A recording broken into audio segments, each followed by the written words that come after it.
আরে না, স্যালারি পাইনি এখনো। পাইলে কিনা দেবো, প্রমিস করতেছি, পাইলে কিনা দেবো। আইসে পড়বি তো। মোবাইল দে ভাই ভাই ভাই ভাই দত্ত, কি ফোন এটা? ভাই ভিভো Y29 নতুন আসছে বাজারে। ভাই নতুন আসছে? জি। কি আছে এর মধ্যে? ভাই অ্যান্টি আর্মর ডিজাইন আছে এটার মধ্যে। সেটা কি জিনিস? দেখাইতেছি। মইরা গেল নাকি আবার? আসসালামু আলাইকুম। ছিনতাইকারীর হাত থেকে বাঁচিয়ে মোবাইলটা সোজা নিয়ে চলে আসলাম স্টুডিওতে।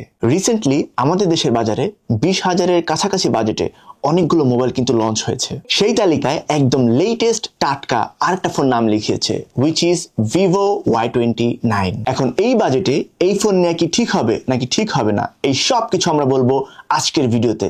তাহলে চলুন শুরু করা যাক। ভিভো Y29-এর কিছু ফিচার দেখলে অটোমেটিক মুখ দিয়ে বের হয়ে আসবে ভিভো গো ভিভো।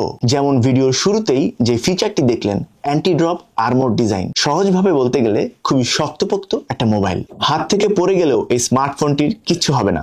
তবে যেসব মাদের রাগ বেশি তাদের হাতে এই স্মার্টফোনটি পড়লে কিন্তু খবর আছে। স্যান্ডেলের বদলে যদি স্মার্টফোনটি ছুঁড়ে মারে তাহলে কিন্তু এর পাশাপাশি মোবাইলটির আছে IP64 splash and dust protection. সামনে বৃষ্টির দিন আসতেছে, হালকা বৃষ্টিতে অথবা ধুলোবালিতে এই ফোন থাকবে সম্পূর্ণ নিরাপদ। Y29-এর 3টি ভ্যারিয়েন্ট বাংলাদেশে এসেছে, 6128GB, 8128GB এবং 8256GB। এর 2টা কালার অ্যাভেলেবল আছে, নোবেল ব্রাউন যা আমার হাতে এই মুহূর্তে দেখতে পাচ্ছেন এবং এলিগেন্ট হোয়াইট। ফোনটি খুবই স্টাইলিশ এবং চমৎকার একটা বিষয় হচ্ছে এর ফিনিশিংটা ম্যাট ফিনিশিং। সো আঙ্গুলের ছাপ লেগে থাকবে না মোবাইলে। পার্সোনালি আঙ্গুলের ছাপ লেগে থাকাটা আমার খুব অপছন্দের। আপনাদের কাছে কেমন লাগে কমেন্টে জানাবেন। বডি ফ্রেমটা প্লাস্টিকের তৈরি। ফোনটির নিচের দিকে দেয়া আছে স্টেরিও স্পিকার, একটা USB Type-C এবং প্রাইমারি মাইক্রোফোন। ডান দিকে রয়েছে সাইড মাউন্টেড ফিঙ্গারপ্রিন্ট স্ক্যানার এবং ভলিউম বাটন। ফিঙ্গারপ্রিন্ট স্ক্যানারটা পাওয়ার বাটনের সাথে সাইড মাউন্টেড করা আছে এবং স্ক্যানারটা প্রতিবারই ঠিকঠাক ফিঙ্গার স্ক্যান করেছে আমাদের মোবাইলে। ফোনটির বাম দিকে রয়েছে সিম স্লট, যেখানে 2টি সিম অথবা একটি সিম একটি মেমোরি কার্ড ইউজ করতে পারবেন। ফোনের উপরের সাইডটি সম্পূর্ণ ক্লিন রাখা হয়েছে, তবে 3.5mm অডিও জ্যাক এবং সেকেন্ডারি নয়েজ ক্যান্সেলেশন মাইক এই দুটো অ্যাড করতে পারলে আরো ভালো হতো। নেক্সট ভালো লাগার মতো ফিচার এই মোবাইলের ব্যাটারি ক্যাপাসিটি। 6500 mAh ব্যাটারি, তার সাথে 44 ওয়াটের ফাস্ট চার্জিং, এই দুটো কম্বিনেশন এই দামে আনবিলিভেবল। এর মানে একদিকে এই মোবাইলটা দ্রুত চার্জ হবে, পাশাপাশি আপনি লাইট ইউজ করেন অথবা হ্যাভি ইউজ করেন, চার্জ শেষ হবে না সহজে। এত হ্যাভি ব্যাটারি দেওয়ার পরেও ফোনটি কিন্তু যতটা বাল্কি হয়ে যাওয়ার কথা ছিল ততটা বাল্কি হয়নি। মোটামুটি একটা লাইট ওয়েট ফিল আছে, যেটা ইমপ্রেসিভ। প্রসেসর হিসেবে ইউজ করা হয়েছে স্ন্যাপড্রাগন 685। এইটা নিয়েও কমপ্লেন করার কোনো সুযোগ নেই। সবই তো ভালো ভালোই বলতেছেন ভাই। আসতেছি। এবার কথা বলি ডিসপ্লে নিয়ে। ফোনটির display size 6.68 inch, IPS LCD panel এবং refresh rate 120 Hz, brightness 1000 nits. ইনডোরে এই ব্রাইটনেস ঠিকঠাক থাকলেও সূর্যের আলোতে এই ব্রাইটনেসে একটু ঝামেলা পোহাতে হতে পারে। সবই ঠিক ছিল, কিন্তু সমস্যা একটাই, স্মার্টফোনটির রেজলিউশন HD+। এই বাজেটে অ্যাটলিস্ট ফুল HD দেওয়া উচিত ছিল ভিভোর। অপারেটিং সিস্টেমে গিয়ে সেই ঘাটতি পূরণ করে ফেলেছে ভিভো Y29। একদম লেটেস্ট অপারেটিং সিস্টেম অ্যান্ড্রয়েড 15 দেওয়া আছে, পাশাপাশি UI হিসেবে আছে ফান্টাস 15, যার কারণে মোবাইলটা দারুণ স্মুথলি কাজ করেছে। আমরা অনেকক্ষণ চালিয়ে পাশাপাশি মাল্টিটাস্কিং করেও কোনো ধরনের ল্যাগিং কিন্তু পাইনি। আপনি যদি হেভি গেমার হয়ে থাকেন এই মোবাইলটি আপনার জন্য বেস্ট চয়েস না। সো কিছু কম্প্রোমাইজ করতেই হবে আপনাকে। যেমন জাইরোস্কোপ সেন্সর নেই, তাই গেম কন্ট্রোলে একটু প্যারা খেতে পারেন। তাছাড়া গ্রাফিক্স সেটিং একটু কম, আগেই বলেছি। কিন্তু হ্যাভিলি গেমার না হলে নর্মালি আপনি free fire, PUBG, call of duty এই গেমগুলো ইজিলি খেলতে পারবেন। এবার আসি ক্যামেরা প্রসঙ্গে।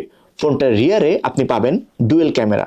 মেইন ক্যামেরা 50 মেগাপিক্সেলের, সাথে আছে 2 মেগাপিক্সেল ডেপথ সেন্সর ক্যামেরা, আর ফ্রন্টে পাবেন 8 মেগাপিক্সেল ক্যামেরা। ব্যাক ক্যামেরায় তোলা ছবিগুলো নিয়ে আমি বলবো, প্রাইস অনুযায়ী আমি স্যাটিসফাইড।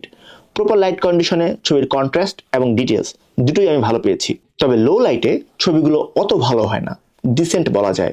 সেলফি ক্যামেরায় ছবিগুলো একটু ব্রাইট এবং সফট হয়ে যাচ্ছে। যারা ন্যাচারাল টোন পছন্দ করেন তাদের ভালো নাও লাগতে পারে, কিন্তু ওভারঅল ছবিগুলো দেখতে কিন্তু খারাপ লাগে না। পার্সোনালি আমার কাছে ভালোই লেগেছে। ভিডিও ফুটেজে সর্বোচ্চ রেজলিউশন পাবেন 1080p 30 fps এ। ভিডিও কোয়ালিটি কেমন অবশ্যই জানাবেন কমেন্টে। তবে এই মোবাইলের স্লোমোটা কিন্তু দারুণ। ভিভোর এই ফোনে ডাইনামিক লাইট ইন্টিগ্রেট করা হয়েছে। অনেকেই আছেন যারা এই ফিচারটি পছন্দ করেন। অনেক সময় ফোন সাইলেন্ট থাকলেও নোটিফিকেশন বা মেসেজ আসলে এই লাইট দেখে বোঝা যায়। তো এইবার আসি এই মোবাইলটি কাদের জন্য বেস্ট অপশন এবং কাদের জন্য বেস্ট অপশন না। যদি আপনি ডেইলি ইউজের জন্য 20,000-এর আশেপাশে একটা ভালো মোবাইল কিনতে চান তাহলে এই মোবাইলটি অবশ্যই রেকমেন্ডেড। ঘন ঘন চার্জ দেওয়ার প্যারা নেই, ভেতরে স্পেকগুলো ভালো, ইউআই নিয়ে প্যারা খেতে হবে না, ফোন ল্যাগ করবে না, পাশাপাশি প্রাইস অনুযায়ী ভালো ক্যামেরা, সব মিলিয়ে রেগুলার ইউজারের জন্য এই মোবাইলটা বেস্ট অপশন। তাহলে কাদের জন্য এই মোবাইলটা বেস্ট অপশন না? আগেই বলেছি হেভি গেমারদের জন্য এই মোবাইল বেস্ট অপশন না। পাশাপাশি আপনি যদি 2K বা 4K ভিডিও ছাড়া নিজেকে অসহায় মনে হয় সেই ক্ষেত্রেও এই মোবাইলটি আপনার জন্য বেস্ট অপশন না। এবার আসি ফোনটার প্রাইসিং এ। ভিভোর এই লেটেস্ট স্মার্টফোনটির 3টি ভ্যারিয়েন্ট আছে। এর মধ্যে 6128 এই ভ্যারিয়েন্টের দাম 19,999, 8128 এই ভ্যারিয়েন্টের দাম 21,999 এবং 8256 এই ভ্যারিয়েন্টের দাম 23,999। ভিভোর এই লেটেস্ট স্মার্টফোনটি পারচেজ করতে অর্ডার করুন startech.com.bd তে অথবা চলে আসুন আমাদের যে কোনো আউটলেটে।